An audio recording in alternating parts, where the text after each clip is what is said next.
Today on Running to Him. Aaron and the Israelites did not have enough faith in God or Moses, so they built a calf to worship instead. Today we will read Exodus chapters 29 through 32 and concentrate on 32, 1 through 7. Exodus 32, 1 through 7 says, "Now when the people saw that Moses delayed to come down from the mountain, the people assembled about Aaron and said to him, 'Come and make us a god who will come before us. As for this Moses, the man who brought us up from Egypt, we do not know what has happened to him.' And Aaron said to them, 'Tear off the gold rings which are in the ears of your wives, your sons, and your daughters, and bring them to me.' Then all the people tore off the gold rings which were in their ears, and they brought them to Aaron. And he took this from their hand and fashioned it with a graving tool and made it into a molten calf. And they said, 'This is your God, O Israel, who brought you up from the land of Egypt.' Now when Aaron saw this, he built an altar before it, and Aaron made a proclamation and said, 'Tomorrow shall be a feast to the Lord.'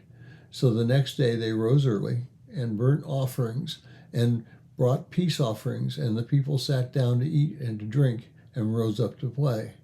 Then the Lord said to Moses, 'Go down at once, for your people whom you brought from the land of Egypt have corrupted themselves.'"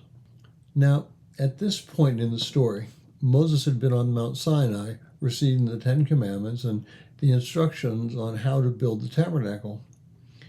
As it had been an extended period, the people were getting worried about where Moses was, and they began to doubt what God was doing. I'm not trying to excuse the Israelites. Moses had told them to wait, and all indications were that whatever Moses said came true. So logically, the Israelites should have waited.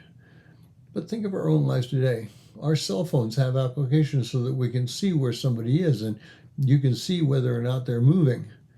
I don't know how often I've used the Apple Find My Phone application to see where one of our children is or if Tony's on her way home.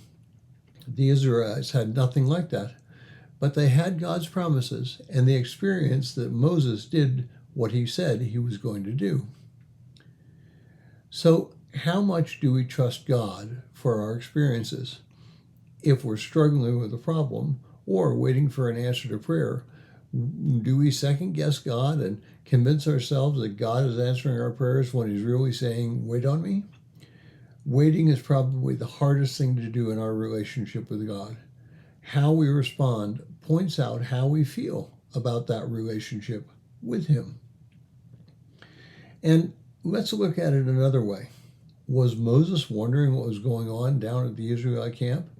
Did he wonder if Aaron still had control of the group? Did he assume that Aaron was strong enough to control the crowd? It's something we'll probably never know. But as a parent, I know what I go through, or at least I went through, when our teenage children went off to college. Now, how can we make it easier on our own lives to trust God knows what he's doing? Well, the answer is simple. The execution is not. It all comes down to how much we know about God. The more we know about God, the easier it is to expect God to answer when we have a need. And while we are waiting, and it is difficult, God may be trying to teach us to reach out to him more. The early Christians spent a considerable amount of time praying, notably when they had been arrested for simply being Christians. Those who persecuted were satisfied.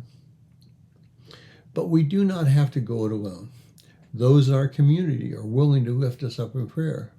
They're there to have a listening ear so that we don't make Aaron's mistake and disregard by building a false god. Thank you for listening. We pray that today's devotion was meaningful to you.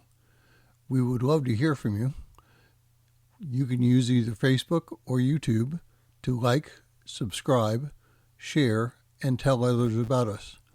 If you would like to contact us, you can reach me at phineasjacobus@runningtohim.net.